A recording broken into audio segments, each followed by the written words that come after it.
అహ్లే సున్నతుల్ జమాత్ అంటే తబ్లీగ్ ఎవరు చేశారు? సర్కారీ దౌలం సల్లల్లాహు అలైహి వసల్లం గారు తబ్లీగ్ చేశారు.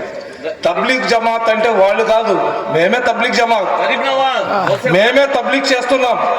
భారతదేశంలో ఈరోజు ముస్లింలు ఇంతమంది వచ్చినారంటే దానికి కారణం ఎవరంటే అతాయ రసూల్ హిందల్ వలి ఖాజా గరీబ్ నవాజ్ గారు వచ్చి ఇక్కడ తబ్లీగ్ చేయబట్టే ఈరోజు జాదుగర్, ఒక పెద్ద జాదుగర్ ఉండాడు, అతను జైపాల్, అతని పేరు ఫజల్ బైకి తొందర ఎక్కువ,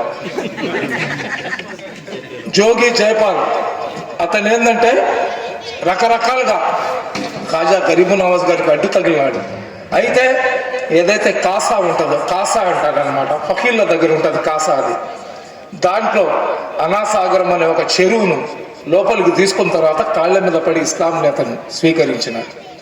అటువంటి త్యాగాలు చేసింది ఎవరు? సూఫీలు. కాబట్టి తబ్లీగ్ జమాత్ అంటే సూఫీలే. అహ్లే హదీస్ అని వాళ్ళు చెప్పుకుంటున్నారు. అహ్లే హదీస్ అంటే ఎవరు? మేమే. ఖురాన్ హదీస్ మొహమ్మద్ ప్రవక్త గారు చూపించిన మార్గంలో మేమే నడిచేది. కాబట్టి అహ్లే హదీస్ కూడా మేమే.